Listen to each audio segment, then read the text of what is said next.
आज आप सभी लोग देखेंगे अवतल दर्पण द्वारा प्रतिबिंब बनने की स्थिति। अवतल दर्पण द्वारा किस प्रकार से वस्तु का प्रतिबिंब बनता है। जैसे प्रश्न है कि अवतल दर्पण द्वारा वस्तु का प्रतिबिंब कहाँ पर बनेगा, जब वस्तु अनंत परिस्थिति हो। प्रश्न है अवतल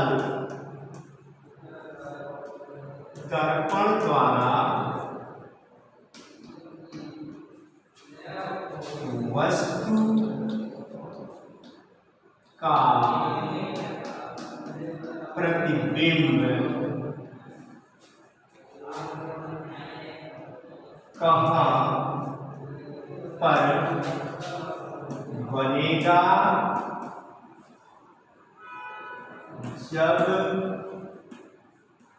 वस्तु अनंत पर स्थित हो।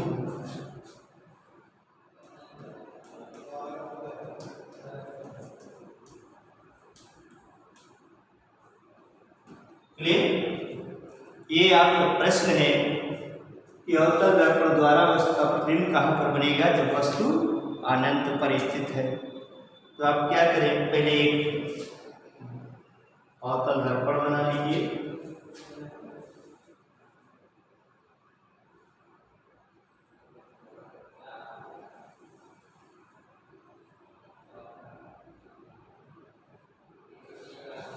ये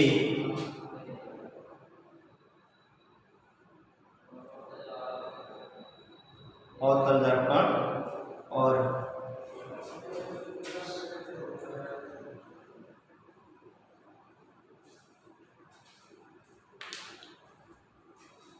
इसके उठे हुए भाग पर लाल पेंट, लाल साइड का पेंट, ये अब पालिश लगा हुआ होता है। ये दर्पण का जो है, दर्पण का केंद्र है, ये फोकस। फोकस ज्ञात करने के लिए आपको सबसे आसान तरीका यही है कि आप इसकी जो ये त्रिज्या है उसको जो है आधा कर दीजिए, तो आपको फोकस मिल जाएगा कि फोकस कहाँ पर है। अब आप जो है यहाँ से वक्र का केंद्र क्यों ध्रुव से होकर जाने वाली एक रेखा खींच लीजिए, जिसे आप मुख्य अक्ष कहते हैं। हाँ, मुख्य अक्ष कंडीशन है कि वस्तु कहाँ पर स्थित है, वस्तु अनंत पर स्थित है। यहाँ पर वस्तु अनंत पर स्थित है। तो मान लीजिए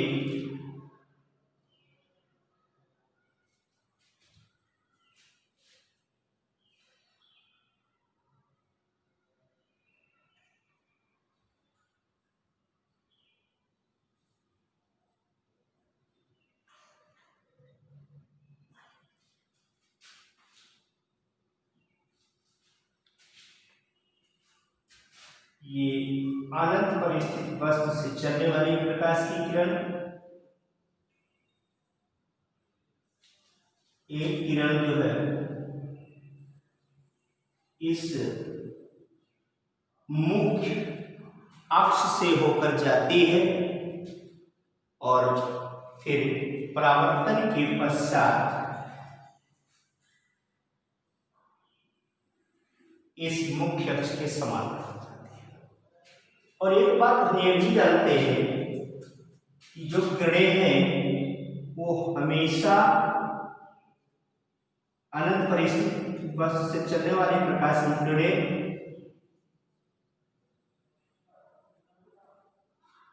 हमेशा इस समांतर होती है।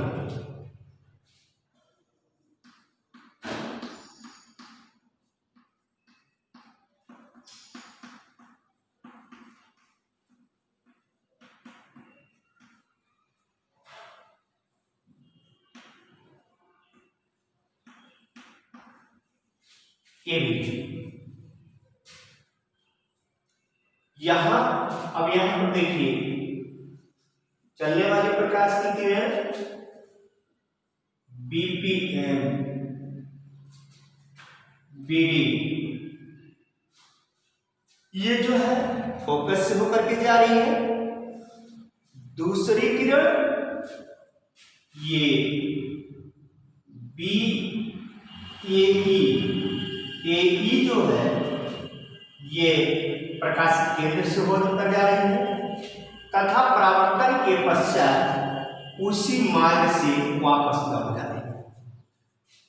यह किरण एक दूसरे को बिंदु A1 पर काट रही है, जहां पर वस्तु AB का प्रतिबिंब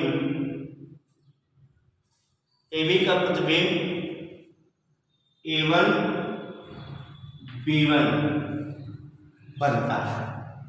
यह प्रतिबिंब कहां पर बन रहा है? फोकस तल पर बन रहा है। फोकस तल पर बन रहा है। कैसा बन रहा है? आकार में वस्तु से छोटा बन रहा है, वास्तविक बन रहा है, उल्टा बन रहा है। तो आपका जो उत्तर होगा इसको आप इस तरह से लिख लीजिए। जानते हैं कि चित्र से स्पष्ट है कि जब वस्तु अनंत पर स्थित हो तो ऐसी दशा में वस्तु का प्रतिबिंब फोकस तल पर बनता है। यह प्रतिबिंब वास्तविक, उल्टा तथा आकार में वस्तु से कैसा बनता है? छोटा बनता है। तो इस प्रकार से ये जो है इसका उत्तर हो जाएगा कि जब वस्तु अनंत पर स्थित है तो ऐसे दशा में वस्तु का प्रतिबिंब ऐसा होगा। तो होगा वास्तविक,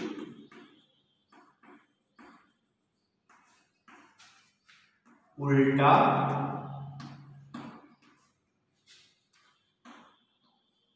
आकार में वस्तु से छोटा बनता है। क्लियर? तो इस प्रश्न का ठीक प्रकार से उत्तर ये होगा। इसी प्रकार एक दूसरा प्रश्न है कि अवतल दर्पण द्वारा वस्तु का प्रतिबिंब कहां पर बनेगा? जब वस्तु अनंत और वक्रता केंद्र के बीच में स्थित है। अवतल दर्पण द्वारा वस्तु का प्रतिबिंब कहां पर बनेगा? जब वस्तु अनंत और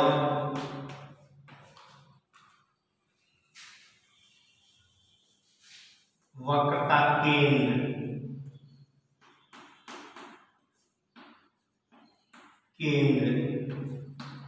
के बीच स्थित है। क्लियर?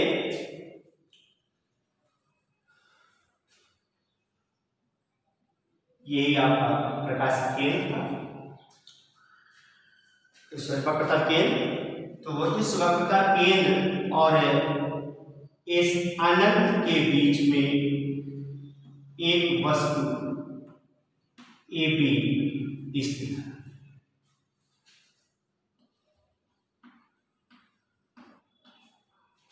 ये वस्तु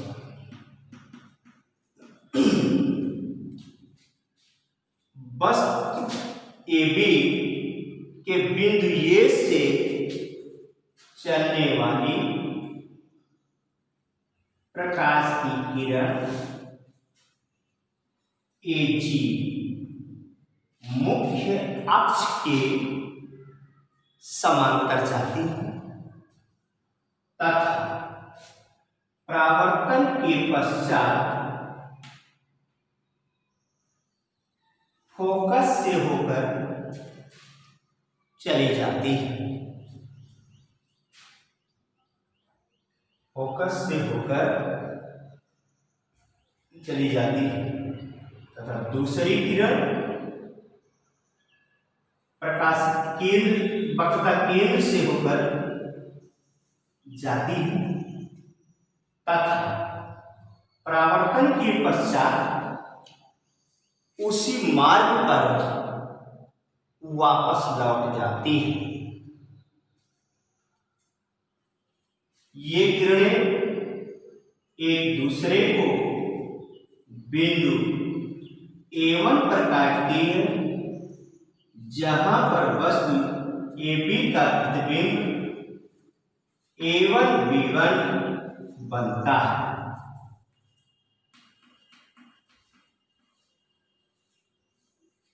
यह प्रतिबिंब वास्तविक उल्टा आकार में वस्तु से छोटा बनता है। तो आप इसके आंसर को लिख सकते हैं। चित्र से स्पष्ट है कि जब वस्तु अनंत पर अनंत एवं वक्रता केंद्र के बीच स्थित है तो इसका प्रतिबिंब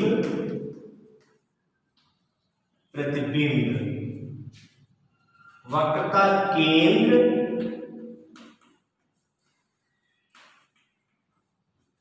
एवं फोकस के बीच बनता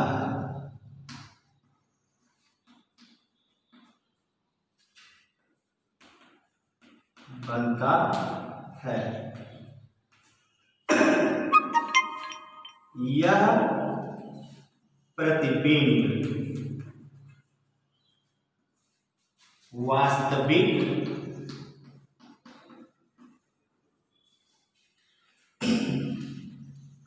उल्टा तथा आकार में वस्तु से छोटा बनता है। क्लियर? ये आपके इस प्रश्न का उत्तर होगा कि जब वस्तु अनंत और वक्रता केंद्र के बीच में स्थित हो तो प्रतिबिंब कहां है। क्लियर? इसी प्रकार अब एक दूसरा और प्रश्न है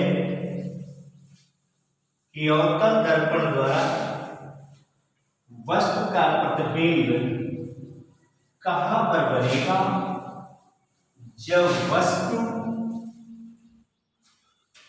वक्रता केंद्र पर स्थित हो। वक्रता केंद्र पर स्थित।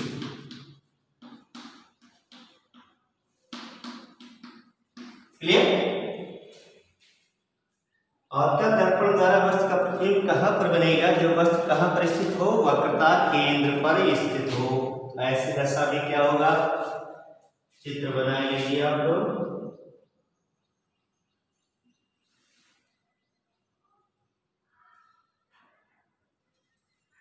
इसका आधार कर लीजिए। आप देख रहे हैं कि किस प्रकार से हम बना रहे हैं। इसके फोकस को आज का आधा कर देंगे तो आपको फोकस मिल जाएगा ये एफ हो गया, ये वक्रता केंद्र सी हो गया, और ये जो पोल हो गया। इस प्रकार से आप इसे पॉलिश कर दीजिए, आपका वक्रता क्लियर। इस तरह से आप ध्रुव यानी कि वक्रता केंद्र ध्रुव को मिला दिए, एक छोटी सी रेखा खींच दीजिए जो कि आपका ये मुख्य अक्ष कहलाता है। कंडीशन आपने क्या लिखा है कि अवतल दर्पण द्वारा वस्तु का प्रतिबिंब कहाँ पर बनेगा? जब वस्तु वक्रता केंद्र पर स्थित है। चलिए देख लेते हैं वक्रता केंद्र पर स्थित है। मान लीजिए ए बी एक वस्तु है जो वक्रता केंद्र पर स्थित है। वक्रता केंद्र पर स्थित वस्तु ए बी के बिंदु ए से चलने वाली प्रकाश की किरण कहाँ से होकर जाएगी? मुख्य अक्ष के समांतर जाएगी, और परावर्तन के पश्चात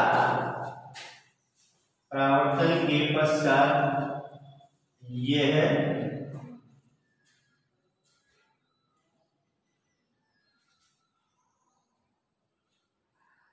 फोकस से होकर के जाती है। दूसरी किरण भी कहाँ से जाती है? दूसरी किरण भी इस फोकस से होकर जाती है, तथा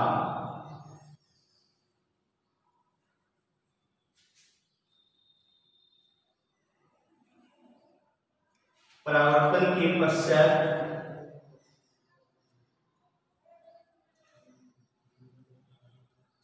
ये मुख्य अक्ष के समांतर हो जाती है। ये एक दूसरे को बिंदु A1 पर काटती है।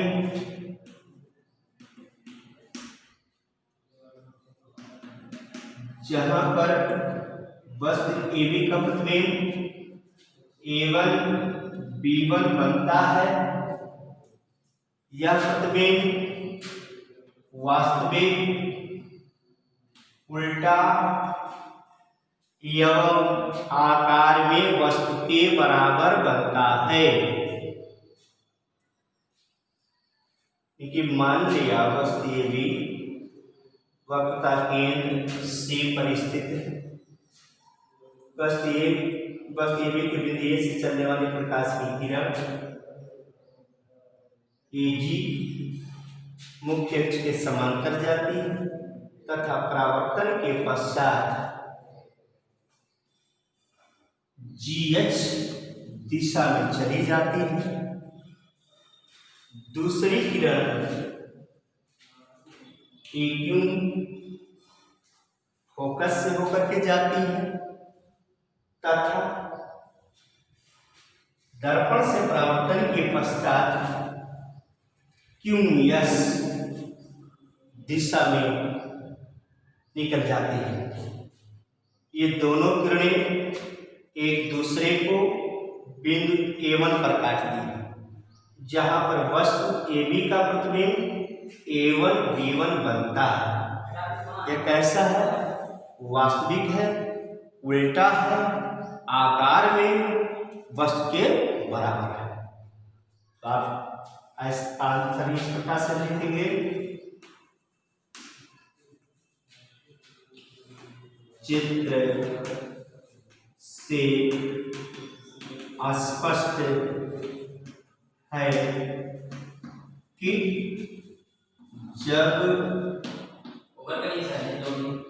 वस्तु वक्रता केंद्र